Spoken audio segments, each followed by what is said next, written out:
نحمده ونصلي ونسلم على رسوله الكريم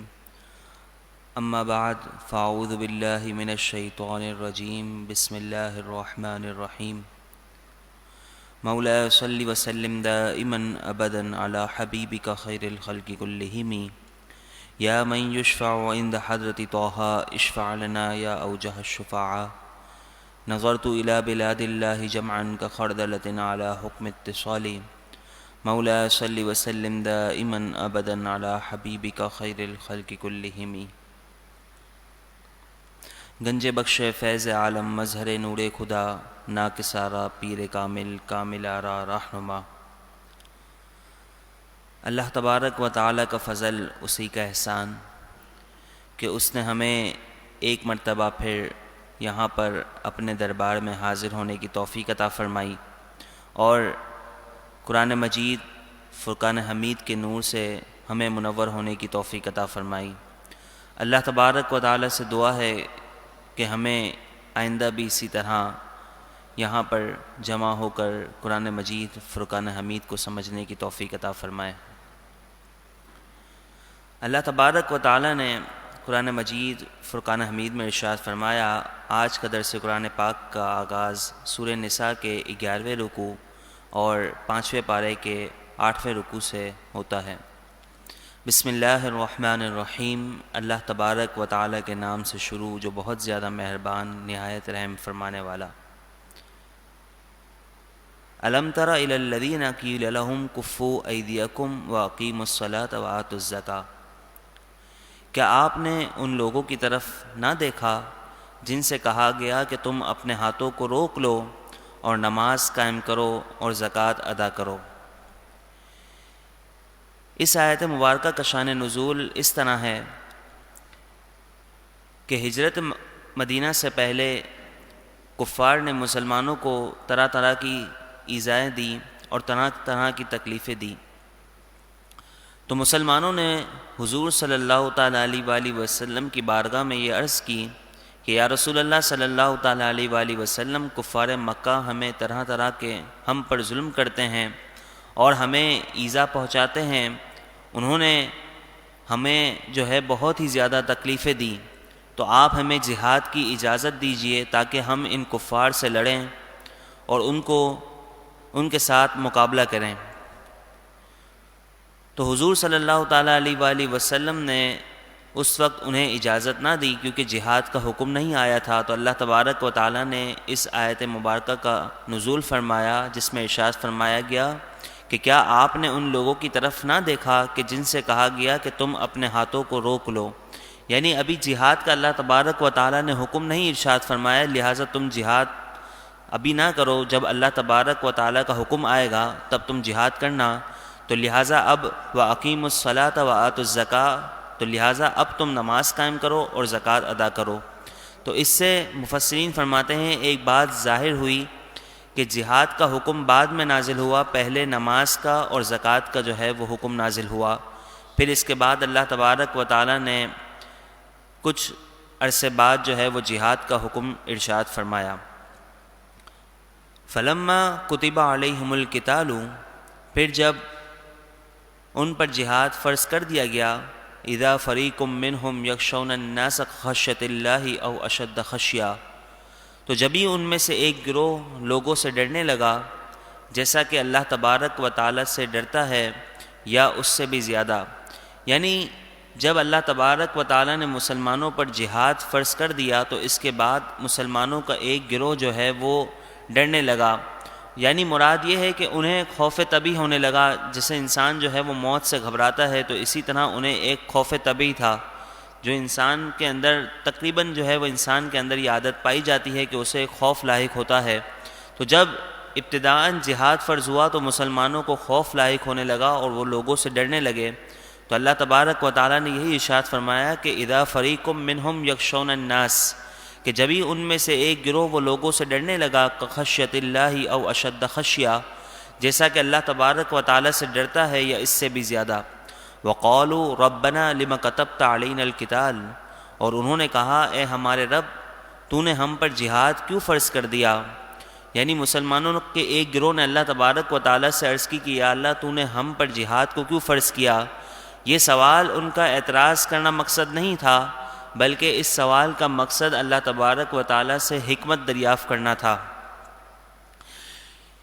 کہ وہ اللہ تبارک و تعالیٰ سے اس جہاد کے فرض کرنے کی حکمت جاننا چاہتے تھے، اور حکمت جو ہے وہ ان کا معلوم کرنا مقصد تھا۔ لولا اخرتنا الی اجل قریب، کہ تو نے ہمیں کیوں کچھ اور عرصہ جینے کا موقع نہیں دیا، یعنی تھوڑی مدت ہمیں اور جینے کے لیے اللہ تبارک و تعالیٰ سے انہوں نے عرض کی کہ ہمیں تھوڑی مدت اور جینے دیا ہوتا۔ قل متاع الدنیا قلیل، اے محبوب آپ فرما دیجئے دنیا کا برتنا تھوڑا ہے، یعنی دنیا کی زندگی تو بہت ہی مختصر ہے، اصل جو زندگی ہے وہ آخرت ہی کی زندگی ہے۔ قل متاع الدنیا قلیل، اے محبوب آپ فرما دیجئے دنیا کی زندگی تھوڑی ہے،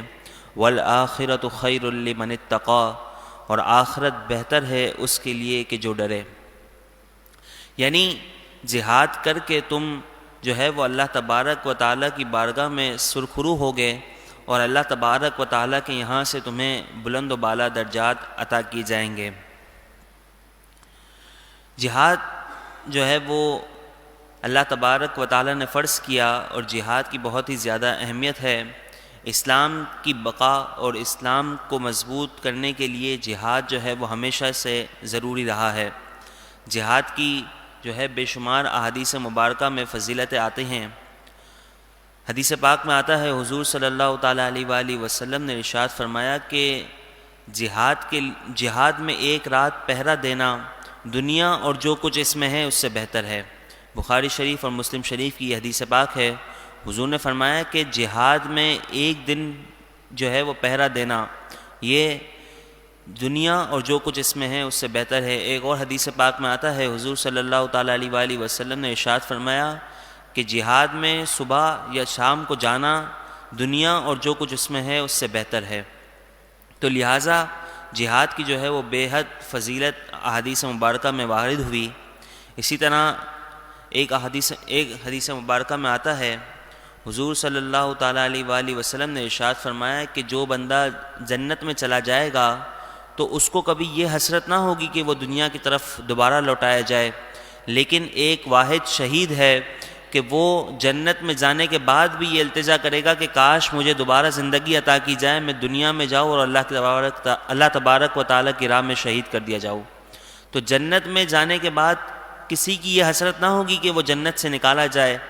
لیکن شہید یہ چاہے گا کہ اسے دنیا میں بار بار بھیجا جائے اور بار بار وہ اللہ تبارک و تعالیٰ کی راہ میں شہید ہو جائے، کیونکہ اس کو معلوم ہے کہ اللہ کی راہ میں شہید ہونے کا مرتبہ اور مقام کیا ہے۔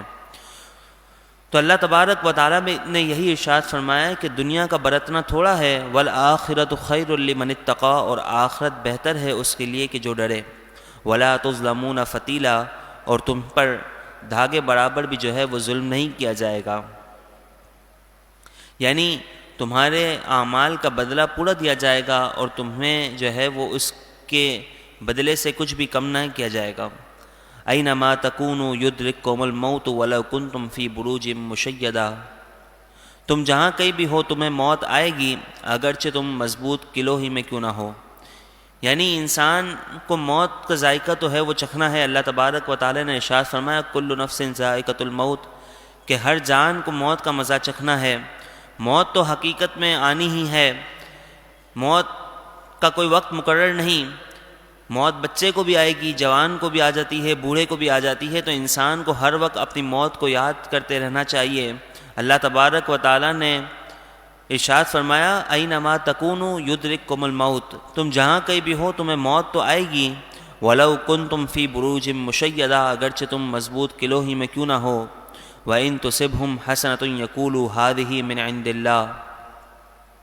اگر انہیں کوئی بھلائی پہنچتی ہے تو وہ یہ کہتے ہیں کہ یہ اللہ تبارک و تعالیٰ کی طرف سے ہے۔ وَإِن تُصِبْهُمْ سَيِّئَةٌ يَقُولُوا هَٰذِهِ مِنْ عِنْدِكَ، اور اگر انہیں کوئی برائی پہنچتی ہے تو وہ کہتے ہیں معاذ اللہ یہ آپ کی طرف سے ہے، یعنی حضور صلی اللہ تعالیٰ علیہ وآلہ وسلم کی طرف یہ نسبت کرتے ہیں۔ تو کفار مکہ کی بات ہے، وہ کہتے تھے کہ ہم پر مصیبت جو ہے وہ آپ کی وجہ سے آئی ہے، جب سے آپ تشریف لائے ہیں تو معاذ اللہ ہم پر تکالیف اور جو ہے وہ مشکلیں آئیں، تو وہ حضور صلی اللہ تعالیٰ علیہ وآلہ وسلم کی بے ادبی اور گستاخی کرتے ہیں۔ تو اللہ تبارک و تعالیٰ نے ارشاد فرمایا قل کل من عند اللہ، اے محبوب آپ فرما دیجئے ہر ایک چیز اللہ تبارک و تعالیٰ کی طرف سے ہے۔ فما لہؤلاء القوم لا یکادون یفقہون حدیثا، تو ان لوگوں کو کیا ہوا کہ کوئی بات سمجھتے نہیں، یعنی وہ کسی بات کو سمجھتے نہیں بلکہ وہ اللہ تبارک و تعالیٰ کی نشانیوں میں اعتراضات کرتے ہیں، اور حضور صلی اللہ تعالیٰ علیہ وآلہ وسلم کی تشریف آوری کو بھی نہیں مانتے، اور وہ حضور صلی اللہ تعالیٰ علیہ وآلہ وسلم پر ایمان تک نہیں لاتے۔ ما اصابک من حسنۃ فمن اللہ، تو اے سننے والے تجھے اگر کوئی بھلائی پہنچے تو وہ اللہ تبارک و تعالیٰ کی طرف سے ہے، یعنی انسان کو جب زندگی میں کوئی بھلائی عطا ہو، اس پر کچھ احسانات ہوں، یعنی اللہ تبارک و تعالیٰ کی طرف سے اسے نعمتیں دی جائیں، تو وہ اس کی نسبت اپنی طرف نہ کرے بلکہ یہ کہے کہ اللہ تبارک و تعالیٰ کا فضل ہے، اسی کا احسان ہے کہ اس نے مجھے یہ نیکی پہنچائی، اس نے مجھے یہ توفیق بخشی۔ ما اصابک من حسنۃ فمن اللہ، تو اے سننے والے تجھے جب بھی کوئی نیکی پہنچے، کوئی اچھائی پہنچے، کوئی بھلائی پہنچے، فمن اللہ، تو وہ اللہ تبارک و تعالیٰ کی طرف سے ہے۔ وما اصابک من سیئۃ فمن نفسک، اور اگر تجھے کوئی برائی پہنچے تو وہ تیری اپنی طرف سے ہے، یعنی انسان برائی کی نسبت اپنی طرف کرے کہ یہ میرے گناہوں کی وجہ سے ہے اور میرے گناہوں کی نحوست ہے کہ اس وجہ سے مجھے جو ہے یہ برائی پہنچی ہے، لیکن جب اسے کوئی اچھائی پہنچے تو وہ اس کی نسبت اللہ تبارک و تعالیٰ کی طرف کرے۔ وَأَرْسَلْنَاكَ لِلنَّاسِ رَسُولًا، اور ہم نے آپ کو لوگوں کے لیے رسول بنا کر بھیجا، یعنی حضور صلی اللہ تعالیٰ علیہ وآلہ وسلم کو تمام کائنات کے لیے اللہ تبارک و تعالیٰ نے رسول بنا کر بھیجا۔ آپ انسانوں، جنوں اور جتنی مخلوقات ہیں تمام کے لیے رسول بنا کر بھیجے گئے۔ وَكَفَى بِاللَّهِ شَهِيدًا، اور اللہ تبارک و تعالیٰ کافی ہے گواہ، یعنی اللہ تبارک و تعالیٰ ہر بات کو دیکھ رہا ہے، ہر بات کو جانتا ہے۔ مَن يُطِعِ الرَّسُولَ فَقَدْ أَطَاعَ اللَّهَ، تو جو رسول کی اطاعت کرے تو در حقیقت اس نے اللہ تبارک و تعالیٰ ہی کی اطاعت کی، اللہ تبارک و تعالیٰ ہی کا حکم مانا۔ اس سے مراد یہاں پر یہ ہے کہ کفار مکہ اور مشرکین یہ کہنے لگے کہ حضور صلی اللہ تعالیٰ علیہ وآلہ وسلم یہ چاہتے ہیں کہ انہیں لوگ جو ہے وہ معاذ اللہ رب کہیں، تو اللہ تبارک و تعالیٰ نے ارشاد فرمایا کہ حضور صلی اللہ تعالیٰ علیہ وآلہ وسلم کی اتباع کرنا در حقیقت اللہ تبارک و تعالیٰ کی اتباع کرنا ہے۔ مشرکین یہ کہنے لگے کہ جس طرح نصرانیوں نے حضرت عیسیٰ علیہ السلام کو اللہ تبارک و تعالیٰ کا بیٹا جانا، تو حضور صلی اللہ تعالیٰ علیہ وآلہ وسلم کا معاذ اللہ یہی مقصد ہے کہ لوگ انہیں رب کہیں۔ تو اللہ تبارک و تعالیٰ نے ارشاد فرمایا کہ حضور صلی اللہ تعالیٰ علیہ وآلہ وسلم جو ہے وہ رسول بنا کر بھیجے گئے ہیں، اور تمہارے لیے تم پر ان کی اتباع کرنا لازم ہے۔ تو اللہ تبارک و تعالیٰ فرماتا ہے مَن يُطِعِ الرَّسُولَ فَقَدْ أَطَاعَ اللَّهَ، کہ جس نے رسول کی اطاعت کی اس نے در حقیقت اللہ تبارک و تعالیٰ کی اطاعت کی اور اس کا حکم مانا۔ وَمَن تَوَلَّى فَمَا أَرْسَلْنَاكَ عَلَيْهِمْ حَفِيظًا، اور جو منہ پھیرے، یعنی جس نے اس بات سے منہ پھیرا تو ہم نے آپ کو ان پر بچانے کے لیے نہیں بھیجا، یعنی آپ کا مقصد صرف اور صرف تبلیغ کر دینا ہے، اس کے بعد اگر وہ حکم مانتے ہیں تو اس کا فائدہ انہیں ہی ہوگا، اس کا نفع انہیں ہی پہنچے گا، لیکن اگر انہوں نے آپ کی بات نہیں مانی تو در حقیقت اس کا نقصان انہی کی ذات کے لیے ہے۔ وَيَقُولُونَ طَاعَةٌ، اور وہ کہتے ہیں کہ ہم نے حکم مان لیا۔ یہاں پر اس سے مراد منافقین ہیں۔ منافقین یہ کہتے ہیں کہ ہم نے حضور صلی اللہ تعالیٰ علیہ وآلہ وسلم کا حکم مان لیا اور حضور صلی اللہ تعالیٰ علیہ وآلہ وسلم کی ہم نے اطاعت کر لی۔ وہ حضور صلی اللہ تعالیٰ علیہ وآلہ وسلم اور مسلمانوں کے سامنے تو یہ بات ظاہر کرتے کہ ہم حضور صلی اللہ تعالیٰ علیہ وآلہ وسلم کی اتباع کرتے ہیں اور حضور صلی اللہ تعالیٰ علیہ وآلہ وسلم کا کہنا مانتے ہیں، لیکن اللہ تبارک و تعالیٰ آگے ارشاد فرماتا ہے فَإِذَا بَرَزُوا مِنْ عِنْدِكَ بَيَّتَ طَائِفَةٌ مِّنْهُمْ غَيْرَ الَّذِي تَقُولُ، پھر جب وہ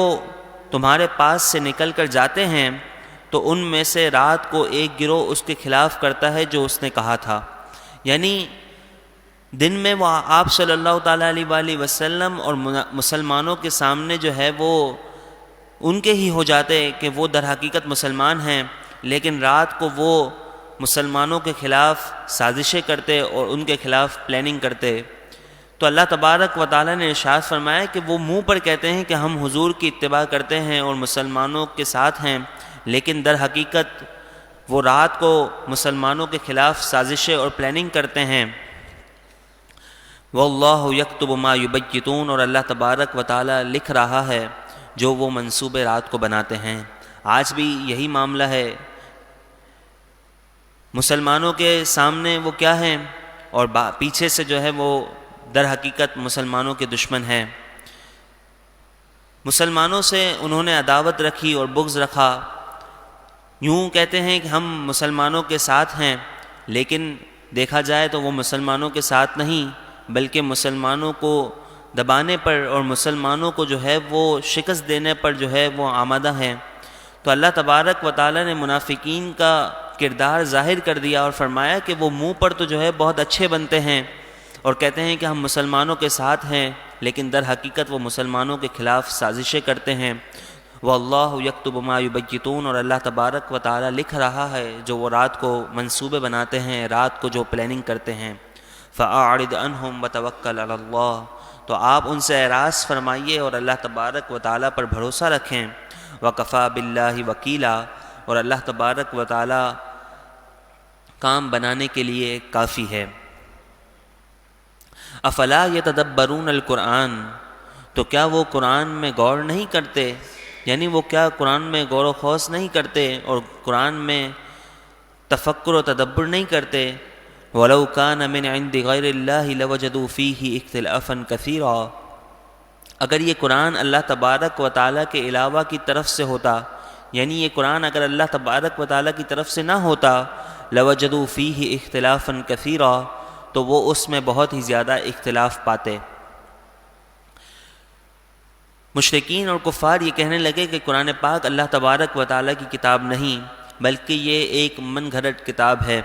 تو اللہ تبارک و تعالیٰ نے ارشاد فرمایا کہ اگر وہ قرآن ہی میں غور کر لیں تو انہیں یہ معلوم ہو جائے گا کہ یہ قرآن اللہ تبارک و تعالیٰ کی کتاب ہے، کیونکہ قرآن مجید فرقان حمید میں ماضی کی خبریں بھی ارشاد فرمائی گئی اور مستقبل کی خبریں بھی ارشاد فرمائی گئی۔ تو کفار اور مشرکین یہ دیکھتے کہ جس طرح اللہ تبارک و تعالیٰ نے مستقبل کی خبریں ارشاد فرمائی ہے، اسی طرح جو ہے وہ واقعات رونما ہوتے جا رہے ہیں، یعنی اللہ تبارک و تعالیٰ نے مستقبل کی کوئی خبر ارشاد فرمائی تو اسی طرح مستقبل میں وہی واقعہ پیش آیا۔ تو اللہ تبارک و تعالیٰ نے ارشاد فرمایا کہ اگر یہ قرآن کسی اور کی طرف سے ہوتا، اللہ تبارک و تعالیٰ کی طرف سے نہ ہوتا، تو اس میں بہت زیادہ اختلاف ہوتا، یعنی بتایا کچھ اور جاتا اور واقعی کچھ اور ہوتا، لیکن ایسا نہیں ہے، بلکہ اللہ تبارک و تعالیٰ نے مستقبل کی جو خبریں ارشاد فرمائی اسی طرح کے واقعات رونما ہوتے جا رہے ہیں۔ تو اللہ تبارک و تعالیٰ ارشاد فرماتا ہے تو کیا وہ قرآن میں غور نہیں کرتے؟ وَلَوْ كَانَ مِنْ عِنْدِ غَيْرِ اللَّهِ، اور اگر یہ قرآن کسی اور کی طرف سے ہوتا، لَوَجَدُوا فِيهِ اخْتِلَافًا كَثِيرًا، تو ضرور وہ اس میں بہت ہی زیادہ اختلاف پاتے۔ وَإِذَا جَاءَهُمْ أَمْرٌ مِّنَ الْأَمْنِ أَوِ الْخَوْفِ أَذَاعُوا بِهِ، جب ان کے پاس کوئی اطمینان والی بات آتی ہے یا کوئی ڈر والی بات آتی ہے تو وہ اس کا چرچا کر بیٹھتے ہیں، یعنی مسلمانوں کو اگر شکست ہوتی ہے تو اس سے کفار جو ہے وہ خوش ہوتے ہیں، اور اگر مسلمانوں کو فتح یابی نصیب ہوتی ہے تو کفار کے حوصلے اور بلند ہو جاتے ہیں، یعنی پھر وہ اور زیادہ پلاننگ کرنے لگتے ہیں اور مسلمانوں کے خلاف سازشیں کرتے ہیں۔ وَلَوْ رَدُّوهُ إِلَى الرَّسُولِ وَإِلَى أُولِي الْأَمْرِ مِنْهُمْ، اگر وہ اس کو حضور کی طرف لوٹا دیتے یا ذی اختیار لوگوں کی طرف لوٹا دیتے، ان میں جو ذی اختیار لوگ ہیں یعنی اکابر صحابہ کرام اور دوسرے جو ہیں جو اجتہاد کی صلاحیت رکھتے ہیں، تو اگر وہ اسے رسول اللہ صلی اللہ تعالیٰ علیہ وآلہ وسلم کو لوٹا دیتے، یعنی اس معاملے کو یا ذی اختیار لوگوں کی طرف لوٹا دیتے، منہم ان میں سے، لعلمہ الذین یستنبطونہ منہم، تو ضرور وہ اس کی حقیقت کو جان لیتے جو اس کے بعد اس میں کاوش کرتے ہیں، استنباط کرتے ہیں۔ یعنی اس سے مراد یہ ہے کہ وہ لوگ اگر اس معاملے کو حضور صلی اللہ تعالیٰ علیہ وآلہ وسلم کی طرف اور ذی اختیار لوگوں کی طرف اور جو ان کے بعد آئیں گے اور اجتہاد کریں گے ان کی طرف لوٹا دیتے تو یہ ان کے لیے بہتر ہوتا۔ تو اس سے یہاں پر قیاس کرنے کی جو ہے وہ اجازت دی جا رہی ہے۔ اصول جو ہیں وہ اصول فقہ کے جو ہوتے ہیں وہ 4 ہوتے ہیں: قرآن، حدیث، اجتہاد اور قیاس۔ قرآن حدیث تو اللہ تبارک و تعالیٰ نے واضح ارشاد فرما دیا کہ قرآن جو ہے وہ قرآن کریم اور احادیث مبارکہ سے جو ہے وہ معاملات اور جو مسائل ہیں وہ نکالے جاتے ہیں۔ اسی طرح قیاس سے جو ہے وہ مسائل نکالے جاتے ہیں۔ تو اس آیت مبارکہ میں قیاس کو جو ہے وہ بتایا گیا کہ قیاس کر کے بھی انسان جو ہے وہ مسائل نکال سکتا ہے، لیکن ہر ایک کو یہ اجازت نہیں، بلکہ وہی شخص اجتہاد کر سکتا ہے جو اس کا اہل بھی ہو اور قرآن و حدیث کے علم کو مکمل طور پر جاننے والا ہو۔ وَلَوْلَا فَضْلُ اللَّهِ عَلَيْكُمْ وَرَحْمَتُهُ، تو اگر اللہ کا فضل تم پر نہ ہوتا اور اس کی رحمت نہ ہوتی، لَاتَّبَعْتُمُ الشَّيْطَانَ إِلَّا قَلِيلًا، تو ضرور تم شیطان کی پیروی کرتے مگر تھوڑے۔ یعنی اگر اللہ تبارک و تعالیٰ کا تم پر فضل اور رحمت نہ ہو تو ضرور تم شیطان کی پیروی کرتے۔ فقاتل فی سبیل اللہ، تو اے محبوب آپ اللہ کی راہ میں جہاد کیجئے۔ لا تکلف الا نفسک وحرد المؤمنین، تو آپ کو مکلف یعنی اپنی جان کے مطابق ہی جو ہے انسان کو مکلف کیا جاتا ہے، تو تم تکلیف نہ دیے جاؤ گے مگر اتنی ہی جتنی جو ہے تم میں طاقت ہے۔ وحرد المؤمنین، اور آپ مؤمنین کو جہاد پر ابھاریں۔ یعنی حضور صلی اللہ تعالیٰ علیہ وآلہ وسلم سے ارشاد فرمایا گیا کہ اے محبوب آپ جہاد فرمائیے، اگرچہ آپ تنہا ہی کیوں نہ ہو، کوئی آپ کے ساتھ اس جہاد میں شریک ہو یا نہ ہو، لیکن آپ اللہ تبارک و تعالیٰ کی راہ میں جہاد کیجئے اور مسلمانوں کو جو ہے وہ جہاد پر ابھاریں۔ عسى اللہ ان یکف بأس الذین کفروا، قریب ہے کہ اللہ تبارک و تعالیٰ کافروں کی سختیوں کو روک دے۔ یعنی کافر جو مسلمانوں پر مختلف سختیاں کرتے ہیں اور ان کو تکالیف پہنچاتے ہیں، انہیں اذیتیں دیتے ہیں، تو اللہ تبارک و تعالیٰ ان قریب ان تکالیف کو روک دے گا کافروں کی۔ واللہ اشد بأسا واشد تنکیلا، تو اللہ تبارک و تعالیٰ سخت تر ہے اور اس کا عذاب بہت ہی سخت ہے۔ من یشفع شفاعۃ حسنۃ یکن لہ نصیب منہا، تو جو اچھی سفارش کرے تو اس کے لیے اس سے حصہ ہے۔ یعنی دنیاوی معاملات میں اگر کوئی کسی کی سفارش کرتا ہے اور وہ اسلام اور شریعت کے مطابق ہے سفارش، تو اللہ تبارک و تعالیٰ نے ارشاد فرمایا تو اسے اس سفارش کا حصہ عطا کیا جائے گا۔ ومن یشفع شفاعۃ سیئۃ یکن لہ کفل منہا، اور جو کوئی بری سفارش کرے تو اس کے لیے اس سے حصہ ہے۔ یعنی انسان اگر اچھی سفارش کرتا ہے اور جو ایسی سفارش ہے کہ جو شریعت کے موافق ہے تو اس کے لیے اس سے حصہ ہے، اور اگر وہ ایسی سفارش کرتا ہے جو اس کے لیے بری ہے تو اس برائی کا بدلہ بھی اسے دیا جائے گا۔ وَكَانَ اللَّهُ عَلَى كُلِّ شَيْءٍ مُقِيتًا، اور اللہ تبارک و تعالیٰ ہر چیز پر قادر ہے۔ وَإِذَا حُيِّيتُم بِتَحِيَّةٍ فَحَيُّوا بِأَحْسَنَ مِنْهَا أَوْ رُدُّوهَا، تو جب تمہیں سلام کیا جائے کسی الفاظ کے ساتھ تو تم اس سے اچھی طرح لوٹاؤ یا پھر اسی کو لوٹا دو۔ مفسرین فرماتے ہیں کہ جب انسان کو کوئی بندہ سلام کرتا ہے تو اسے چاہیے کہ وہ اس کا جواب اور اچھی طریقے سے دے۔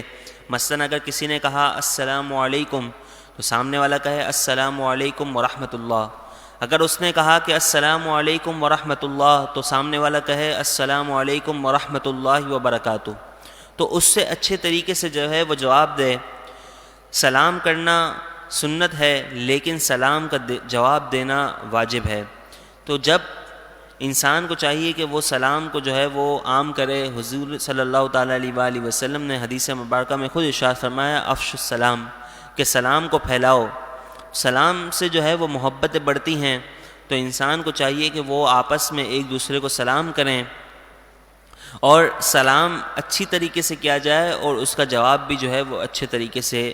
دیا جائے۔ ان اللہ کان علی کل شیء حسیبا، بے شک اللہ تبارک و تعالی ہر چیز پر حساب لینے والا ہے۔ اللہ لا الہ الا ہو، اللہ ہے، اس کے سوا کوئی معبود نہیں۔ لَيَجْمَعَنَّكُمْ إِلَى يَوْمِ الْقِيَامَةِ، ضرور بضرور وہ تمہیں قیامت کے دن جمع فرمائے گا، لا ریب فیہ، جس میں کوئی شک نہیں۔ یعنی اللہ تبارک و تعالی تمام مسلمانوں کو قیامت کے دن جمع فرمائے گا، اور تمام کے تمام مسلمان حاضر ہوں گے، اور ان کے اعمال کا بدلہ انہیں دیا جائے گا۔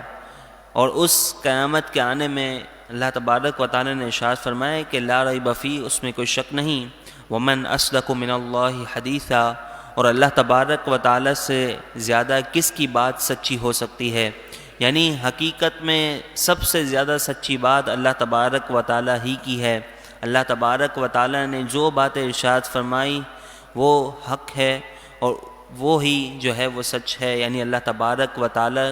کے کلام میں تمام کی تمام سچی بات موجود ہے۔ فما لکم فی المنافقین فئتین واللہ ارکسہم بما کسبوا، تو تمہیں منافقین کے بارے میں کیا ہوا کہ تم دو گروہ ہو گئے، اور اللہ تبارک و تعالی نے انہیں اوندھا کر دیا ان کے کرتوتوں کے سبب۔ بعض منافقین حضور صلی اللہ تعالیٰ علیہ وآلہ وسلم جب جہاد پر تشریف لے جانے لگے تو انہوں نے جہاد میں شریک ہونے سے منع کر دیا۔ وہ منافق تھے، بظاہر اسلام ظاہر کرتے، لیکن در حقیقت وہ مسلمان نہیں تھے، تو انہوں نے حضور صلی اللہ تعالیٰ علیہ وآلہ وسلم کے ساتھ جہاد پر جانے سے انکار کر دیا، اور وہ حضور صلی اللہ تعالیٰ علیہ وآلہ وسلم کے ساتھ جہاد پر نہ گئے۔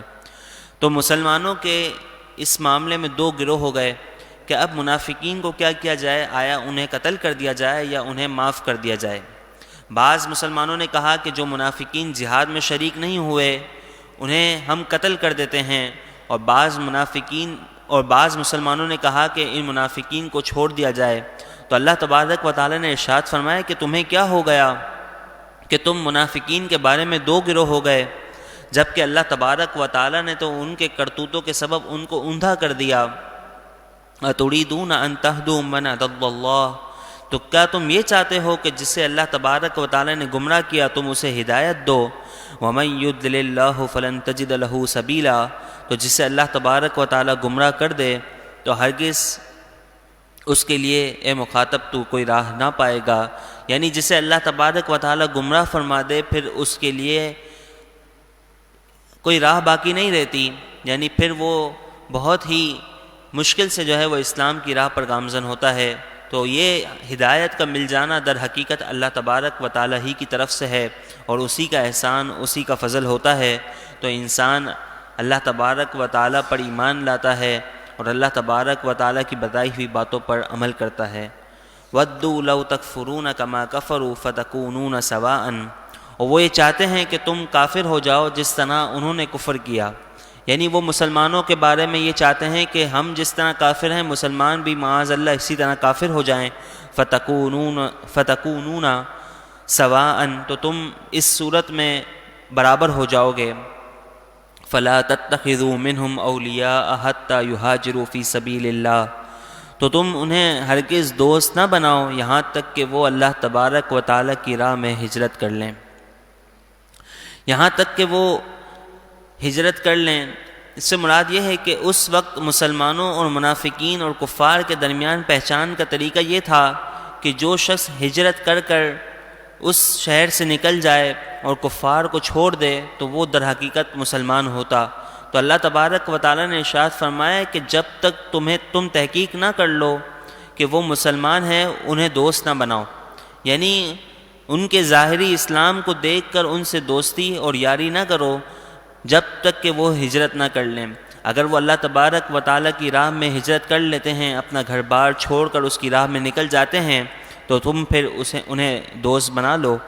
فَإِن تَوَلَّوْا فَخُذُوهُمْ وَاقْتُلُوهُمْ حَيْثُ وَجَدتُّمُوهُمْ، تو اگر وہ پھریں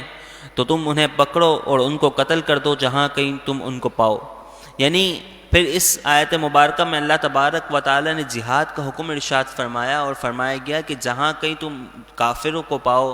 اور کفار و مشرکین کو تم جہاں کہیں دیکھو انہیں قتل کر دو،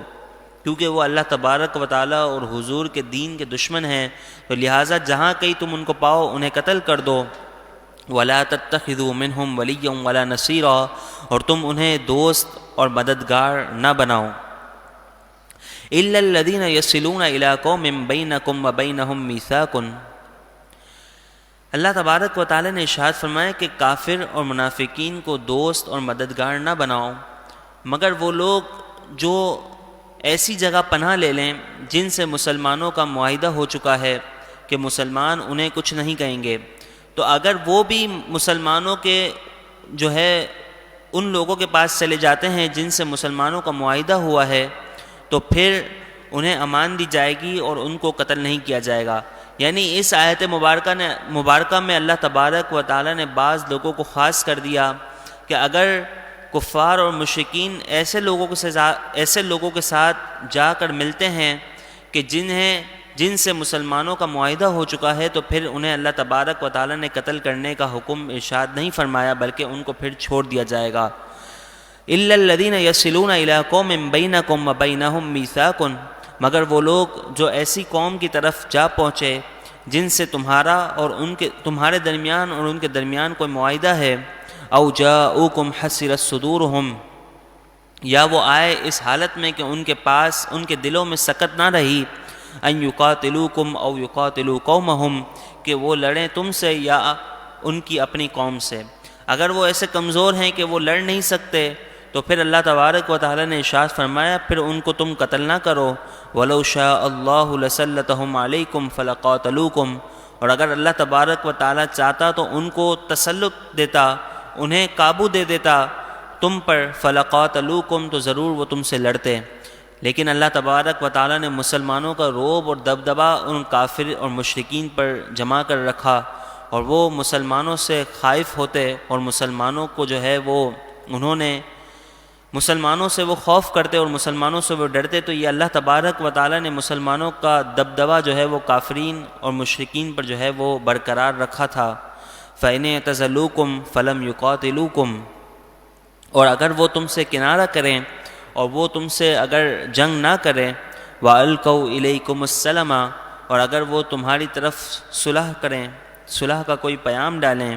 فَمَا جَعَلَ اللَّهُ لَكُمْ عَلَيْهِمْ سَبِيلًا، تو اللہ تبارک و تعالی نے پھر تمہارے لیے ان پر کوئی راہ نہیں رکھی۔ یعنی اگر وہ امان طلب کر لیں اور وہ کوئی معاہدہ کر لیتے ہیں اور وہ مسلمانوں سے لڑتے نہیں، مسلمانوں کے خلاف سازشیں نہیں کرتے، تو پھر اللہ تبارک و تعالی نے مسلمانوں کے لیے ان پر کوئی راہ نہیں رکھی۔ یعنی پھر مسلمانوں کو یہ بات جائز نہیں کہ وہ کافرین اور کفار سے اور مشرکین سے لڑیں۔ سَتَجِدُونَ آخَرِينَ يُرِيدُونَ أَن يَأْمَنُوكُمْ وَيَأْمَنُوا قَوْمَهُمْ، ان قریب آپ کچھ ایسوں کو پاؤ گے جو یہ چاہتے ہیں کہ وہ امان میں رہیں تم سے اور اپنی قوم سے۔ اس آیت مبارکہ میں ان منافقین کا ذکر ہے کہ جو مسلمانوں کے سامنے یہ ظاہر کرتے کہ وہ مسلمان ہیں اور مسلمانوں کے ساتھ ہیں، لیکن جب وہ اپنے کافروں کے پاس جاتے تو کافرین کے ساتھ ہو جاتے اور کفار و مشرکین کے ساتھ ہوتے، تو کفار اور مشرکین ان سے کہنے لگتے کہ تم مسلمانوں کے پاس جاتے ہو اور ان سے جو ہے میل جول رکھتے ہو، تو تم کس چیز پر ایمان لائے ہو؟ تم یہ تو ظاہر کرتے ہو کہ تم جو ہے وہ مسلمان ہو اور ایمان لے آئے ہو، تو تم کس پر ایمان رکھتے ہو؟ تم ایمان کس چیزوں پر رکھتے ہو؟ تو وہ معاذ اللہ کہنے لگے کہ ہم تو بندر اور بچھوؤں پر ایمان رکھتے ہیں۔ یعنی معاذ اللہ انہوں نے اسلام کی توہین کی اور اسلام کو جو ہے وہ ہلکا جانا، اور انہوں نے کہا کہ ہم تو بندروں اور بچھوؤں پر ایمان رکھتے ہیں، ہم در حقیقت مسلمانوں کے ساتھ ایمان نہیں لائیں۔ تو اللہ تبارک و تعالی نے ارشاد فرمایا کہ وہ دونوں جانب برابر رکھنا چاہتے ہیں، مسلمانوں کے ساتھ بھی ہوتے ہیں اور کافرین اپنے جو ہے وہ مشرکین کے ساتھ بھی ہوتے ہیں۔ تو اللہ تبارک و تعالی نے ارشاد فرمایا ان قریب تم دوسرے ایسے پاؤ گے کہ جو امان میں رہنا چاہتے ہیں تم سے بھی اور اپنی قوم سے بھی۔ یعنی تمہارے پاس آتے ہیں تو اسلام ظاہر کرتے ہیں، جب اپنے گروہ کے پاس جاتے ہیں، مشرکین کے پاس جاتے ہیں تو اپنا عقیدہ ظاہر کرتے ہیں اور کہتے ہیں ہم مشرک ہیں۔ تو وہ یہ چاہتے ہیں کہ تمہارے پاس بھی سلامت رہیں اور اپنی قوم کے پاس بھی سلامت رہے۔ فَكُلَّمَا رُدُّوا إِلَى الْفِتْنَةِ أُرْكِسُوا فِيهَا، تو جب کبھی ان کی قوم انہیں فساد یعنی آزمائش میں ڈالتی ہے تو اس پر وہ اوندھے گر جاتے ہیں۔ فَإِن لَّمْ يَعْتَزِلُوكُمْ وَيُلْقُوا إِلَيْكُمُ السَّلَامَ، اور اگر وہ تم سے اعراض نہ کریں اور تم سے کنارہ کشی اختیار نہ کریں اور تمہاری طرف صلح کا پیام نہ ڈالیں، وَيَكُفُّوا أَيْدِيَهُمْ، اور وہ اپنے ہاتھوں کو نہ روکیں۔ یعنی کفار اور مشرکین، پہلے تو یہ ارشاد فرمایا گیا کہ کفار و مشرکین اگر اپنے ہاتھوں کو روک لیتے ہیں اور تم سے جہاد نہیں کرتے تو تم ان سے جہاد نہ کرو، ان سے لڑو نہیں بلکہ ان کو امان دے دو۔ لیکن اس آیت مبارکہ میں اللہ تبارک و تعالی نے ارشاد فرمایا کہ اگر وہ اس طرح کرتے ہیں کہ اپنے ہاتھوں کو نہیں روکتے، تمہاری طرف صلح کا پیام بھی نہیں دیتے بلکہ تم سے لڑتے ہیں، تو اللہ تبارک و تعالی نے ارشاد فرمایا فَخُذُوهُمْ وَاقْتُلُوهُمْ حَيْثُ ثَقِفْتُمُوهُمْ، پھر جب وہ باز نہیں آتے تو تم ان کو پکڑو اور انہیں قتل کر دو جہاں کہ تم ان کو پاؤ۔ یعنی پھر اس کے بعد اللہ تبارک و تعالی نے مسلمانوں کو یہ اجازت دے دی کہ اگر کفار و مشرکین حملہ آور ہوں تو اللہ تبارک و تعالی نے ارشاد فرمایا کہ پھر مسلمانوں کو بھی یہ چاہیے کہ ان کفار کے ساتھ اور مشرکین کے ساتھ جہاد کریں۔ وَأُولَٰئِكُمْ جَعَلْنَا لَكُمْ عَلَيْهِمْ سُلْطَانًا مُبِينًا، اور یہی ہے جن کے لیے ہم نے تم پر، یعنی ہم نے تمہارے لیے ان پر واضح اختیار عطا فرما دیا۔ یعنی پھر مسلمانوں کو جو ہے وہ واضح اختیار ہے کہ وہ چاہیں تو مشرکین سے لڑیں اور اگر چاہیں تو ان سے نہ لڑیں۔ اگر وہ کفار اور مشرکین حملہ آور نہیں ہوتے اور مسلمانوں کو تکلیف اور ایذا نہیں دیتے تو پھر انہیں اجازت ہے کہ وہ کفار اور مشرکین سے نہ لڑیں، لیکن اگر وہ حملہ آور ہوتے ہیں تو مسلمانوں کے لیے یہ بات جائز ہے، ان کو اختیار ہے کہ وہ کفار و مشرکین سے لڑیں۔ وَمَا كَانَ لِمُؤْمِنٍ أَن يَقْتُلَ مُؤْمِنًا إِلَّا خَطَأً، اور کسی مومن کے لیے بات جائز نہیں کہ وہ کسی مومن کو قتل کرے مگر غلطی سے۔ مراد یہ ہے کہ کسی مسلمان کو یہ بات جائز نہیں ہے کہ وہ کسی مومن کو قتل کر دے، ہاں لیکن غلطی سے اگر قتل ہو جائے، مثال کے طور پر اگر کوئی بندہ شکار کے لیے گیا، وہ سمجھا کہ سامنے میرا جو ہے وہ شکار ہے اور میں اس کو جو ہے وہ تیر مار رہا ہوں یا اس کو میں گولی مار رہا ہوں، لیکن در حقیقت اس کا نشانہ جو ہے وہ صحیح نہیں لگا بلکہ وہ کسی مسلمان پر لگ گیا، تو اس صورت میں اللہ تبارک و تعالی نے فرمایا کہ اگر غلطی سے کوئی قتل کر دیتا ہے تو وہ تو اللہ تبارک و تعالی معاف فرما دے گا، لیکن جان بوجھ کر کسی مومن کو قتل کر دینا یہ بات جائز نہیں ہے۔ آگے اللہ تبارک و تعالی خود ارشاد فرمائے گا کہ جو بندہ کسی مومن کو جان بوجھ کر قتل کر دے تو اس کا ٹھکانہ ہمیشہ کے لیے جہنم ہے۔ تو اللہ تبارک و تعالی نے فرمایا کہ کسی مومن کے لیے یہ بات جائز نہیں کہ وہ کسی مومن کو قتل کر دے مگر غلطی سے۔ وَمَن قَتَلَ مُؤْمِنًا خَطَأً، پھر اگر کوئی مومن کسی مومن کو غلطی سے قتل کر دیتا ہے تو اس آیت مبارکہ میں ان کے احکامات بیان فرمائے گئے اور ارشاد فرمایا گیا کہ اگر کوئی مومن کسی مومن کو غلطی سے قتل کر دے فَتَحْرِيرُ رَقَبَةٍ مُؤْمِنَةٍ، تو پھر وہ ایک مومن غلام آزاد کرے۔ وَدِيَةٌ مُسَلَّمَةٌ إِلَىٰ أَهْلِهِ إِلَّا أَن يَصَّدَّقُوا، اور ایک مسلمان جو ہے وہ دیت دے، اس کے اہل کی طرف وہ دیت کو سپرد کر دے مگر یہ کہ اگر وہ معاف کر دیں، یعنی پھر اس کو ایک غلام آزاد کرنا ہوگا اور ان کے گھر والوں کو دیت دینی ہوگی، لیکن اگر گھر والے دیت معاف کر دیں تو پھر وہ ان کی طرف سے احسان ہوگا۔ فَإِن كَانَ مِن قَوْمٍ عَدُوٍّ لَكُمْ وَهُوَ مُؤْمِنٌ فَتَحْرِيرُ رَقَبَةٍ مُؤْمِنَةٍ، پھر آگے اللہ تبارک و تعالی نے ارشاد فرمایا کہ اگر کوئی بندہ، کوئی مومن مسلمان کسی ایسے مومن کو قتل کر دیتا ہے جو کفار میں سے ہے، مثال کے طور پر کافروں کا ایک گروہ ہے، اس میں سے ایک بندہ مسلمان ہو گیا ہے اور اس کے تمام گھر والے جو ہیں وہ کافر ہیں، تو پھر اگر کوئی مومن کسی ایسے مومن کو قتل کر دیتا ہے کہ جس کے قوم والے کافر ہیں یعنی مسلمانوں کے دشمن ہیں، تو پھر صرف اور صرف ایک غلام آزاد کرنا ہے۔ فَإِن كَانَ مِن قَوْمٍ عَدُوٍّ لَكُمْ، اگر اس کا تعلق کسی ایسی قوم سے ہے جو تمہاری دشمن ہے، وَهُوَ مُؤْمِنٌ اور جس کو قتل کیا گیا ہے وہ مومن ہے، فَتَحْرِيرُ رَقَبَةٍ مُؤْمِنَةٍ تو صرف اور صرف ایک غلام کا آزاد کرنا ہے۔ وَإِن كَانَ مِن قَوْمٍ بَيْنَكُمْ وَبَيْنَهُم مِّيثَاقٌ اور اگر وہ مومن ایسا ہے، یعنی جس کو قتل کیا جا رہا ہے وہ مومن ایسا ہے، یعنی ایسی قوم سے تعلق رکھتا ہے کہ جس کے تمہارے درمیان اور ان کے درمیان کوئی معاہدہ ہے، یعنی مثال کے طور پر اگر ایسی قوم سے اس کا تعلق ہے، یعنی ذمی قوم سے اس کا تعلق ہے جن کو مسلمان جنہیں امان دیتے ہیں، اگر اس کا تعلق کسی ایسی قوم سے ہے کہ تمہارے درمیان اور ان کے درمیان کوئی معاہدہ ہے، فدیۃ مسلمۃ الی اہلہ وتحریر رقبۃ مؤمنہ تو دیت جو ہے وہ اس کے اہل کی طرف سپرد کی جائے گی اور ایک مومن غلام کا آزاد کرنا ہے۔ یعنی اگر اس مسلمان کا تعلق ذمی قوم سے ہے تو پھر اس صورت میں اس کے احکام مومن والے ہوں گے۔ جس طرح مومن کو اگر کوئی غلطی سے قتل کر دے تو دیت اور ایک غلام کا آزاد کرنا ہے، اسی طرح اگر کسی ایسے مومن کو قتل کر دیا جس کا تعلق ذمی قوم سے تھا تو اس کے بھی احکام یہی ہوں گے کہ ایک غلام آزاد کیا جائے گا اور دیت جو ہے وہ ان کے گھر والوں کو دی جائے گی۔ فَمَن لَّمْ يَجِدْ فَصِيَامُ شَهْرَيْنِ مُتَتَابِعَيْنِ تو اگر وہ شخص کچھ ایسا نہ پائے تو اس کے لیے 2 مہینے پہ در پہ روزے رکھنا ہے۔ یعنی پھر اگر کوئی بندہ ایسا مجبور ہے، اس کے پاس اتنی دولت نہیں کہ وہ دیت ادا کر سکے، تو پھر اس صورت میں اس کو 2 مہینے پہ در پہ روزے رکھنے ہیں۔ ان روزوں کے درمیان نہ رمضان کے روزے کاؤنٹ ہوں گے، نہ ہی اس کے درمیان کوئی گیپ آنا چاہیے۔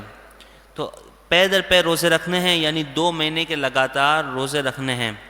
توبۃ من اللہ یہ اللہ تبارک و تعالیٰ کی طرف سے توبہ ہے۔ وکان اللہ علیما حکیما اور اللہ تبارک و تعالیٰ علم والا، حکمت والا ہے۔ ومن یقتل مؤمنا متعمدا فجزاؤہ جہنم خالدا فیہا اور جو کسی مومن کو جان بوجھ کر قتل کر دے فجزاؤہ جہنم تو اس کا ٹھکانہ جہنم ہے، خالدا فیہا وہ اس میں ہمیشہ رہنے والا ہے۔ وغضب اللہ علیہ اور اس پر اللہ تبارک و تعالیٰ کا غضب ہے، ولعنہ اور اس کی لعنت ہے، وأعد لہ عذابا عظیما اور اس کے لیے بڑا عذاب ہے۔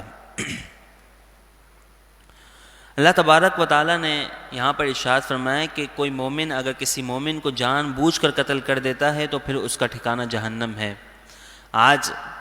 اگر ہم دیکھیں تو کتنے ہی لوگوں کو جو ہے وہ شہید کر دیا گیا، ہمارے حکمرانوں نے جان بوجھ کر کتنے ہی مسلمانوں کو شہید کر دیا اور کتنے ہی لوگوں کی انہوں نے جان لے لی۔ تو ان کا ٹھکانہ جنہوں نے یہ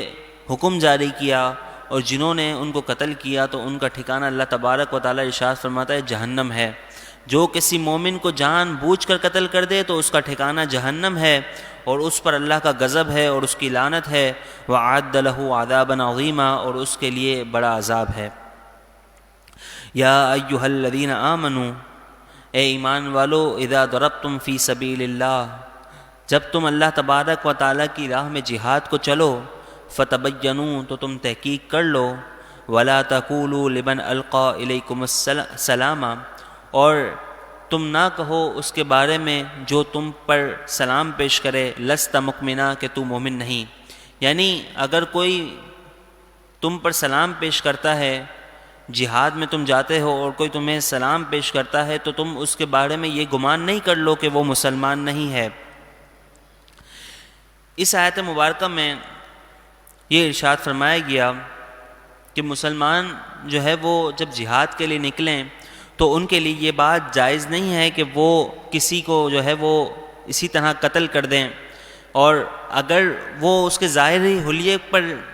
وہ سمجھے اس کو کہ بھائی وہ منافق ہے، وہ اس کے ایمان کو جو ہے وہ خاطر میں نہیں لاتے اور وہ اس کو قتل کر دیتے ہیں، تو اللہ تبارک و تعالی نے ارشاد فرمایا کہ یہ بات ان کے لیے جائز نہیں۔ در حقیقت اس آیت مبارکہ کا شان نزول کچھ اس طرح ہے کہ مرداس بن نہیک یہ ایک شخص تھا جو اہل فدق میں سے تھا، اس کی پوری قوم جو ہے وہ کافر تھی، یہ ایک تنہا جو وہ اسلام لایا، تو جب مسلمانوں کا گروہ وہاں سے نکلا تو تمام کے تمام کافر بھاگ گئے، اور یہ مرداس شخص جو ہے وہ وہاں باقی رہا اور پہاڑ پر چڑھ گیا، اپنی بکریوں کو لے کر پہاڑ پر چڑھ گیا۔ تو جب مسلمانوں کا گروہ قریب آیا اور دیکھا کہ یہ شخص اہل فدق میں سے ہے، تو انہوں نے یہ گمان کیا کہ اہل فدق کا کوئی بندہ تو مسلمان نہیں تھا، یہ ضرور کافر ہے۔ تو وہ شخص مرداس نیچے آیا اور اس نے مسلمانوں کو سلام کیا، لیکن پھر بھی مسلمانوں نے اس کو قتل کر دیا۔ حضرت اسامہ بن زید رضی اللہ تعالیٰ عنہ نے اس مرداس کو قتل کر دیا۔ پھر جب یہ قافلہ حضور صلی اللہ تعالیٰ علیہ وآلہ وسلم کی بارگاہ میں پہنچا تو حضور صلی اللہ تعالیٰ علیہ وآلہ وسلم نے ارشاد فرمایا کہ تم نے اسے قتل کیوں کر دیا جب کہ اس نے تمہیں سلام کیا اور اس نے مسلمان ہونا ظاہر کیا، تو تم نے اس کے بارے میں غلط گمان کر کر اس کو قتل کیوں کر دیا اور اس کی بکریاں تم لے آئے؟ تو حضور صلی اللہ تعالیٰ علیہ وآلہ وسلم نے ارشاد فرمایا کہ وہ مسلمان تھا اور پھر تم نے اس کو غلطی سے قتل کر دیا۔ تو یہ اللہ تبارک و تعالیٰ نے مسلمانوں کو معاف تو فرما دیا، لیکن حضور صلی اللہ تعالیٰ علیہ وآلہ وسلم نے ارشاد فرمایا کہ یہ بکریاں اس کے اہل والوں کو واپسی دے دو، یعنی اس کے گھر والوں کو یہ بکریاں جو ہیں اس مرداس کی بکریاں یہ اسے واپس کر دو۔ تو اللہ تبارک و تعالیٰ نے ارشاد فرمایا کہ وَلَا تَقُولُوا لِمَنْ أَلْقَى إِلَيْكُمُ السَّلَامَ، اور تم اس کے بارے میں یہ نہ کہو جو تمہاری طرف سلام پیش کرے، لَسْتَ مُؤْمِنًا کہ تم مومن نہیں، یعنی اپنی طرف سے کسی کے بارے میں یہ نہ کہو کہ یہ مومن نہیں۔ تبتغون عرض الحیات الدنیا، تم دنیا کی زندگی کا سامان طلب کرتے ہو۔ فعند اللہ مغانم کثیرہ، تو اللہ تبارک و تعالیٰ کے پاس بہت ہی زیادہ غنیمتیں ہیں، بہت ہی زیادہ انعامات ہیں۔ کذالک کنتم من قبل، تم پہلے اسی طرح تھے۔ فمن اللہ علیکم فتبینوا، تو اللہ تبارک و تعالیٰ نے تم پر احسان فرمایا تو تم تحقیق کر لو، یعنی تم کسی پر ڈائریکٹ جو ہے وہ یہ نہ کہو کہ یہ کافر ہے، بلکہ تحقیق کرنے کے بعد اس پر جو ہے وہ حکم لگایا جائے۔ ان اللہ کان بما تعملون خبیرا، بے شک اللہ تبارک و تعالیٰ جو تم عمل کرتے ہو اس سے خبردار ہے۔ لا يستوي القاعدون من المؤمنین غیر اولی الضرر والمجاہدون فی سبیل اللہ باموالہم وانفسہم، مومنین میں سے ایک گروہ جو بغیر عذر کے بیٹھنے والا ہے جہاد سے، وہ اور جو اللہ تبارک و تعالیٰ کے راہ میں مجاہدین ہیں جو اپنے مال سے اور اپنی جانوں سے جہاد کرتے ہیں، وہ برابر نہیں، یعنی بلا عذر بیٹھنے والا اور مجاہدین جو ہے وہ برابر نہیں، بلکہ اللہ تبارک و تعالیٰ نے مجاہدین کو بہت ہی زیادہ درجات عطا فرمائے۔ تو اللہ تبارک و تعالیٰ نے ارشاد فرمائے کہ لا يستوي القاعدون من المؤمنین غیر اولی الضرر، کہ بیٹھنے والے مومنین میں سے جو بیٹھنے والے ہیں بغیر ضرر کے، انہیں کوئی تکلیف نہیں ہے، کوئی عذر لاحق نہیں ہے، لیکن بیٹھنے والے ہیں، والمجاہدون فی سبیل اللہ، اور اللہ تبارک و تعالیٰ کی راہ میں جہاد کرنے والے، باموالہم وانفسہم، اپنی مالوں اور اپنی جانوں سے، یہ آپس میں برابر نہیں۔ فضل اللہ المجاہدین باموالہم وانفسہم علی القاعدین درجہ، بلکہ اللہ تبارک و تعالیٰ نے جو اپنی مالوں اور جانوں سے جہاد کرتے ہیں ان کو بیٹھنے والوں پر بہت ہی درجہ فضیلت عطا فرمائی، یعنی جو اللہ تبارک و تعالیٰ کی راہ میں جہاد کرتے ہیں تو اللہ تبارک و تعالیٰ نے ان کو درجے عطا فرمائے اور ان کو بلندیاں عطا فرمائی۔ وَكُلًّا وَعَدَ اللَّهُ الْحُسْنَى، اور اللہ تبارک و تعالیٰ نے ہر ایک سے بھلائی کا وعدہ ارشاد فرمایا۔ بعض مفسرین کا فرمانا ہے کہ یہ آیت مبارکہ صحابہ کرام کے بارے میں نازل ہوئی، اور یہاں پر حسنہ سے مراد جنت مراد ہے، کہ اللہ تبارک و تعالیٰ نے تمام کے تمام صحابہ کرام سے جنت کا وعدہ فرمایا اور بھلائی کا وعدہ فرمایا۔ وَفَضَّلَ اللَّهُ الْمُجَاهِدِينَ عَلَى الْقَاعِدِينَ أَجْرًا عَظِيمًا، اور اللہ تبارک و تعالیٰ نے مجاہدین کو بیٹھنے والوں پر بہت ہی زیادہ بلند درجات اور اجر عطا فرمایا۔ درجات منہ ومغفرۃ ورحمہ، یہ اللہ تبارک و تعالیٰ کی طرف سے درجے ہیں اور بخشش ہے اور رحمت ہے۔ وَكَانَ اللَّهُ غَفُورًا رَحِيمًا، اور اللہ تبارک و تعالیٰ گناہوں کو بخشنے والا بہت ہی زیادہ مہربان ہے۔ اس کے بعد اللہ تبارک و تعالیٰ نے اگلی آیت مبارکہ میں ارشاد فرمایا ان الذین توفاہم الملائکۃ ظالمی انفسہم قالوا فیم کنتم، بے شک وہ لوگ جنہیں فرشتے موت دیتے ہیں ظالمی انفسہم، اس حال میں کہ انہوں نے اپنی جانوں پر ظلم کیا، قالوا فیم کنتم، تو فرشتے ان سے بولے کہ تم اس میں کیوں تھے۔ اس آیت مبارکہ کا شان نزول کچھ اس طرح ہے کہ جب ہجرت فرض کی گئی اور مسلمانوں کو یہ حکم ہوا کہ اب وہ مکہ مکرمہ چھوڑ کر ہجرت کر لیں، تو مسلمانوں کے بعض لوگوں نے ہجرت نہ کی بلکہ وہ کفار اور مشرکین کے ساتھ رہے، اور وہ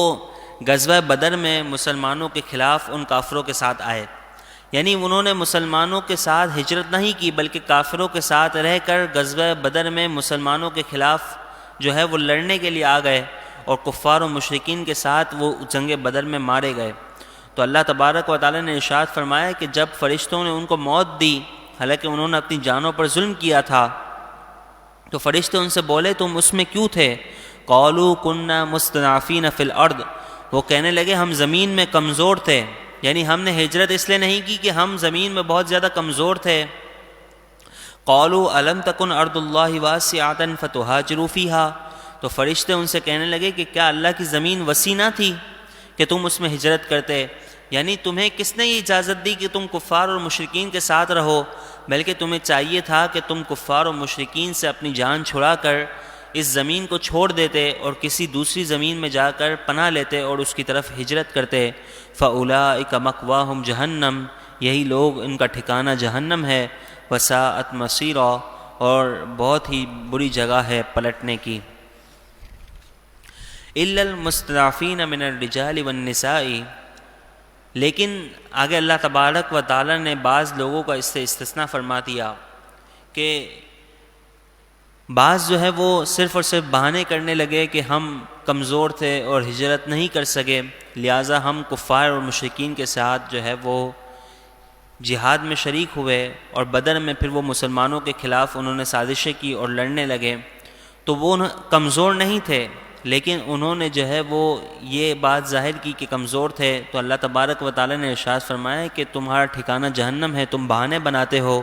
تم کمزور نہیں تھے۔ لیکن بعض لوگ حقیقت میں در حقیقت وہ کمزور تھے، تو اللہ تبارک و تعالی نے ارشاد فرمایا الا المستضعفین من الرجال، مگر وہ لوگ جو کمزور ہیں مردوں میں سے، والنساء، اور عورتوں میں سے، والولدان، اور بچوں میں سے، لا یستطیعون حیلۃ ولا یہتدون سبیلا، کہ وہ نہ ان سے کوئی تدبیر بنتی ہے، یعنی وہ تدبیر نہیں، یعنی ان کے پاس کوئی حیلہ نہیں ہے، در حقیقت وہ کمزور ہیں اور طاقت نہیں رکھتے، ولا یہتدون سبیلا، اور نہ ہی وہ کسی راستے کو جانتے ہیں۔ تو کفار و مشرکین کے ساتھ رہ کر انسان یہ کہے کہ میں کمزور ہوں، کچھ نہیں کر سکتا، تو اگر وہ حیلے بہانے کرتا ہے اور ان کے ساتھ دوستی رکھتا ہے تو در حقیقت اس کا شمار بھی کافروں کے ساتھ ہوگا۔ تو اس پچھلی آیت میں اللہ تبارک و تعالی نے یہی ارشاد فرمایا کہ وہ جان بوجھ کر اللہ تبارک و تعالی کی راہ میں انہوں نے ہجرت نہیں کی، اور وہ مسلمانوں کے ساتھ لڑنے آ گئے اور کفار و مشرکین کے ساتھ ہو گئے، تو در حقیقت وہ بھی کافر تھے، وَمَأْوَاهُمْ جَهَنَّمُ، اور ان کا ٹھکانہ جہنم تھا۔ فَأُولَٰئِكَ عَسَى اللَّهُ أَن يَعْفُوَ عَنْهُمْ، تو یہی لوگ ہیں کہ عنقریب اللہ تبارک و تعالی انہیں معاف فرما دے گا۔ وَكَانَ اللَّهُ عَفُوًّا غَفُورًا، اور اللہ تبارک و تعالی معاف فرمانے والا، بخشنے والا ہے۔ اللہ تبارک و تعالی انسانوں کے گناہوں کو معاف فرمانے والا ہے اور بخشنے والا ہے۔ وَمَن يُهَاجِرْ فِي سَبِيلِ اللَّهِ، اور جو اللہ تبارک و تعالی کی راہ میں ہجرت کرے اور اپنے گھر بار کو چھوڑ کر نکل جائے، یجد فی الارض مراغما کثیرا وسعا، تو وہ اللہ تبارک و تعالی کی زمین کو بہت کشادہ پائے گا۔ یعنی جو اللہ تبارک و تعالی کی راہ میں ہجرت کر کے اپنے گھر بار کو چھوڑ دے، تو اللہ تبارک و تعالی اس کے لیے بہت ہی زیادہ اسباب مہیا فرماتا ہے، اور اس کو دوسری زمین میں جو ہے اللہ تبارک و تعالی گنجائش اور وسعت عطا فرماتا ہے۔ تو اللہ تبارک و تعالی نے یہی ارشاد فرمایا کہ وَمَن يُهَاجِرْ فِي سَبِيلِ اللَّهِ، اور جو اللہ تبارک و تعالی کی راہ میں ہجرت کرے، یجد فی الارض مراغما کثیرا وسعا، تو وہ زمین میں بہت ہی زیادہ گنجائش اور کثرت پائے گا، بہت ہی زیادہ جگہ پائے گا۔ وَمَن يَخْرُجْ مِن بَيْتِهِ مُهَاجِرًا إِلَى اللَّهِ، اور جو اپنے گھر سے ہجرت کر کے نکلے الی اللہ، اللہ تبارک و تعالیٰ کی راہ میں، ورسول ہی، اور اس کے رسول کی راہ میں، ثم يدركه الموت، پھر اسے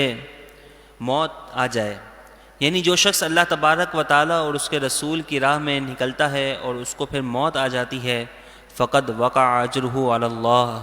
تو اس کا اجر اللہ تبارک و تعالیٰ پر ہے۔ یہ آیت مبارکہ جندہ بن دمرہ اللیثی کے بارے میں نازل ہوئی۔ آپ مسلمان تھے، آپ نے لوگوں کو کہا کہ اللہ تبارک و تعالیٰ نے ہجرت کا حکم ارشاد فرمایا، اور میں در حقیقت کمزور تو نہیں بلکہ میرے پاس بہت ہی زیادہ مال ہے۔ آپ بوڑھے شخص تھے، بہت ہی زیادہ جو ہے وہ بوڑھے تھے، اور آپ جو ہے وہ ہجرت اس وقت نہ کر سکے، لیکن پھر آپ نے مسلمانوں کو کہا کہ میرے پاس تو بہت ہی زیادہ مال ہے، میں چاہوں تو ہجرت کر سکتا ہوں، تو لہٰذا مجھے چاہیے کہ میں ہجرت کر لوں اپنے مال کے سبب۔ اور مسلمانوں سے انہوں نے کہا کہ تم مجھے لے جاؤ اور مجھے اس کفار کی بستی سے نکال دو، یعنی ان کفار کے ساتھ اب مجھے نہیں رہنا، بلکہ جندہ بن دمرہ اللیثی نے فرمایا کہ مجھے ان کفار سے جان چھڑا کر یہاں سے لے جاؤ۔ جیسے ہی حضرت جندہ بن دمرہ اللیثی کو جب مسلمان ان کو لے جانے لگے، تو جیسے ہی انہیں اٹھایا اور تھوڑا ہی راستہ اب طے ہوا تھا کہ مقام تنعیم، یعنی جو آج مسجد عائشہ کا مقام ہے، وہاں پہنچے تھے کہ ان کا انتقال ہو گیا، تو کفار و مشرکین جو ہے وہ ہنسنے لگے اور یہ کہنے لگے کہ انہیں اب اجر تو نہیں ملے گا،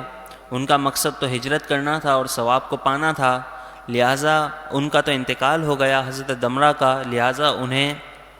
اب ہجرت کا ثواب نہیں ملے گا۔ تو اللہ تبارک و تعالیٰ نے ارشاد فرمایا کہ جو اللہ تبارک و تعالیٰ اور اس کے رسول کی طرف نکلے ہجرت کے ارادے سے اور پھر اس کو موت آ جائے، یہ آیت مبارکہ دمرہ کے بارے میں نازل ہوئی، جندہ بن دمرہ، کہ جو انہوں نے ہجرت کا ارادہ کیا اور اللہ تبارک و تعالیٰ کی راہ میں نکلے، ثم یدرکہ الموت، پھر اس کو موت آ جائے اور موت اس کو پا لے، فقد وقع اجرہ علی اللہ، تو اس کا اجر اللہ تبارک و تعالیٰ پر ہے۔ یعنی ان کفار سے کہا گیا کہ اس کا اجر اللہ تبارک و تعالیٰ پر ہے، تمہاری جو خام خیالی ہے کہ اس کو اجر نہیں ملے گا، تو اللہ تبارک و تعالیٰ اس کو مکمل اجر عطا فرمائے گا۔ وَكَانَ اللَّهُ غَفُورًا رَحِيمًا، اور اللہ تبارک و تعالیٰ گناہوں کو بخشنے والا، رحم فرمانے والا ہے۔ حضرت جندہ بن دمرہ اللیثی کو جب موت کا وقت ان کا قریب آیا اور انہیں جب موت آنے لگی، ان کا جب انتقال ہونے لگا، تو انہوں نے اپنا سیدھا ہاتھ الٹے ہاتھ پر رکھا اور کہا کہ یا اللہ، یہ تیرے رسول کے ہاتھ پر میں بیعت کرتا ہوں، اور انہوں نے یہ کہا کہ یا اللہ، میں جو ہے وہ اس ہاتھ پر بیعت کر کے تجھے یہ گواہ بناتا ہوں کہ میں اس زمین سے نکلنا چاہتا تھا اور کفار و مشرکین کے ساتھ میرا کوئی تعلق نہیں، بلکہ میں ان سے جان چھڑانا چاہتا تھا۔ تو اللہ تبارک و تعالیٰ نے انہیں بہت ہی بڑی اجر کی نوید سنائی اور ارشاد فرمایا کہ فقد وقع اجرہ علی اللہ، تو ان کا اجر اللہ تبارک و تعالیٰ پر ہے۔ وکان اللہ غفور الرحیم، اور اللہ تبارک و تعالیٰ گناہوں کو بخشنے والا، رحم فرمانے والا ہے۔ آج بھی جو لوگ اللہ تبارک و تعالیٰ اور اس کے رسول کی طرف ہجرت کرتے ہیں، جو لوگ ابھی ناموس رسالت کے لیے نکلے ہوئے ہیں، اپنے گھر بار کو چھوڑ کر، اپنے اہل و عیال کو چھوڑ کر اور اپنی مصروفیات کو چھوڑ کر، تو بعض یہ کہتے ہیں کہ کیا ملتا ہے ان چیزوں سے، تو اللہ تبارک و تعالیٰ ارشاد فرماتا ہے کہ ان اللہ تبارک و تعالیٰ کی راہ میں نکلنا اور جہاد پر جانا، در حقیقت یہ بھی جہاد ہے، ناموس رسالت پر پہرا دینا اور کفار و مشرکین سے لڑنا، یہ در حقیقت جہاد ہے۔ تو اللہ تبارک و تعالیٰ نے ارشاد فرمایا کہ ان کا نکلنا اور جہاد پر جانا، اس کا اجر اللہ تبارک و تعالیٰ کے ذمہ کرم پر ہے۔ پھر سب سے بڑی بات کہ اگر انہیں اس راہ میں موت آ گئی اور تکالیف دی گئیں، تو ان کو اللہ تبارک و تعالیٰ نے کس قدر بلند و بالا مقام عطا فرمایا، اور کس قدر وہ اللہ تبارک و تعالیٰ کی راہ میں سرخرو ہوں گے۔ میں نے آپ سے پہلے بھی ارشاد فرمایا کہ حضور صلی اللہ تعالیٰ علیہ وآلہ وسلم نے ارشاد فرمایا، حدیث مبارکہ میں آتا ہے کہ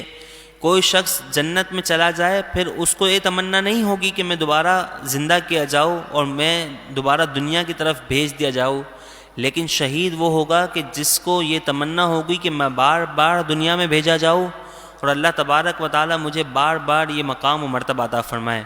تو شہید کا یہ مقام ہے کہ وہ اس کو یہ تمنا، جنت میں جانے کے بعد بھی اس کو یہ تمنا ہوگی کہ میں دنیا میں واپسی جاؤں اور اللہ تبارک و تعالیٰ کی راہ میں شہید کر دیا جاؤں۔ تو در حقیقت شہید کا بے حد بلند و بالا مقام و مرتبہ ہے۔ تو جو لوگ اب جہاد کے لیے نکلے ہوئے ہیں اور اللہ تبارک و تعالیٰ کی راہ میں نکلے ہوئے ہیں، تو ہم کچھ نہیں کر سکتے، ان کے لیے دل کے ساتھ اور یقین کے ساتھ اللہ تبارک و تعالیٰ سے دعا تو کر سکتے ہیں کہ یا اللہ جو لوگ تیری راہ میں ہجرت کے لیے نکلے ہوئے، تیری راہ میں جہاد کے لیے نکلے ہوئے ہیں، یہود و نصارہ ان کے ایجنٹ کے ساتھ جہاد کرتے ہیں اور تیرے حبیب صلی اللہ تعالیٰ علیہ وآلہ وسلم کی ناموس پر پہرا دے رہے ہیں، ان کو تو فتح بھی عطا فرما، اور جو ان کا مقصد ہے انہیں اس مقصد میں کامیابی عطا فرما۔ اللہ تبارک و تعالیٰ سے دعا ہے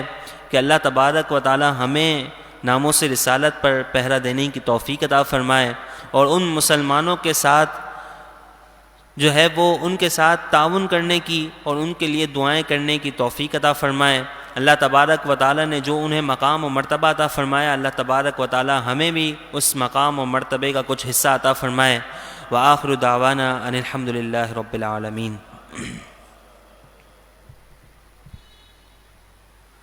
الحمد للہ رب العالمین والصلاة والسلام علی سید الانبیاء والمرسلین۔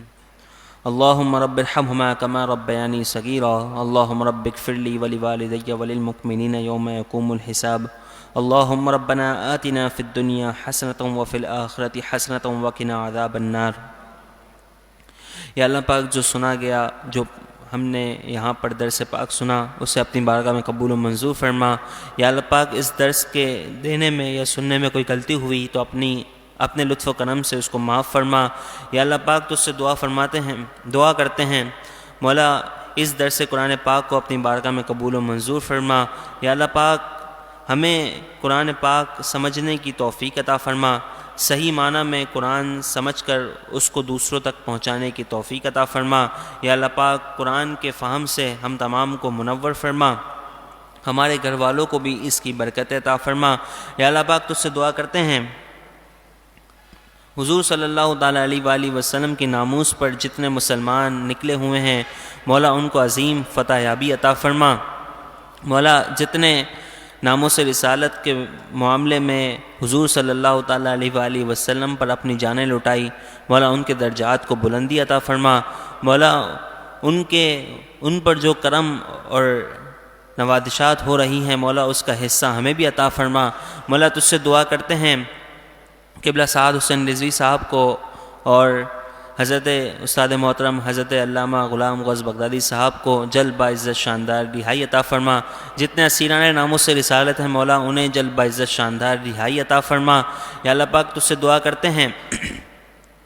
ہمیں بھی ناموس رسالت پر پہرا دینے کی توفیق عطا فرما، اپنا سب کچھ گھر بار حضور صلی اللہ تعالیٰ علیہ وآلہ وسلم پر قربان کر دینے کی توفیق عطا فرما۔ یا اللہ پاک تجھ سے دعا کرتے ہیں ہمیں نماز کی پابندی کرنے کی توفیق عطا فرما، پانچوں نمازیں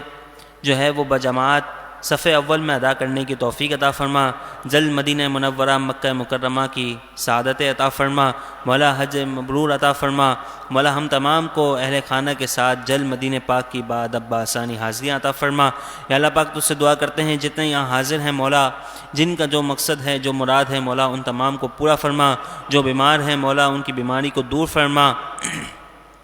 مولا تجھ سے دعا کرتے ہیں جو جس مقصد کے لیے حاضر ہوا، جس کی جو مرادیں ہیں مولا ان تمام کو پورا فرما، جنہوں نے دعاؤں کے لیے کہا مولا ان کی دعاؤں کو پورا فرما۔ مولا تجھ سے دعا کرتے ہیں ملک پاکستان میں نظام مصطفیٰ عطا فرما، مولا ہمیں نظام مصطفیٰ صلی اللہ تعالیٰ علیہ وآلہ وسلم کا سویرا دیکھنے کی توفیق عطا فرما۔ مولا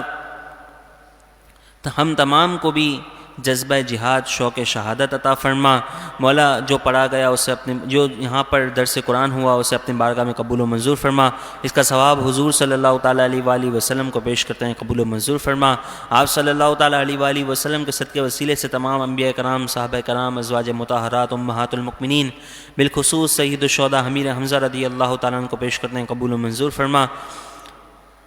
اس کا ثواب بالخصوص حضور غوث پاک رضی اللہ تعالیٰ عنہ کو پیش کرتے ہیں، قبول و منظور فرما۔ آپ کے صدقے وسیلے سے تمام اولیاء کرام شرقاً غرباً شمالاً جنوباً جہاں کے جو آرام فرما ہیں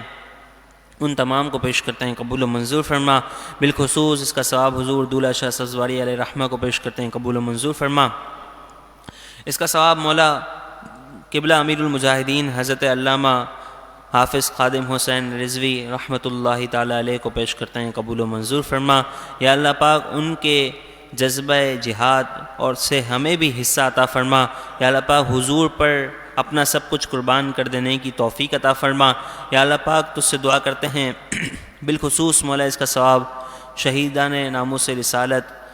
جتنے مولا شہید ہوئے ختم نبوت پر اور ناموس رسالت کی خاطر، مولا ان تمام کو اس کا ثواب پیش کرتے ہیں، قبول و منظور فرما۔ یا اللہ پاک ان تمام کے درجات کو بلندی عطا فرما۔ مولا تجھ سے دعا کرتے ہیں اس کا ثواب حضرت آدم علیہ السلام سے لے کر آج تک جتنے مؤمنین مسلمین مسلمات مؤمنین مؤمنات آئے ہیں اور آئیں گے ان تمام کو پیش کرنے ہیں، قبول و منظور فرما۔ یا اللہ پاک ہمیں بھی مرنے سے پہلے مرنے کی تیاری کرنے کی توفیق عطا فرما، ہم تمام کا بھی خاتمہ بالخیر فرما۔ ببرکۃ ان اللہ و ملائکتہ یصلون علی النبی یا ایھا الذین آمنوا صلوا علیہ وسلموا تسلیما۔ اللہم صل علی سیدنا و مولانا محمد معدن الجود والکرم وآلہ وصحبہ وبارک وسلم۔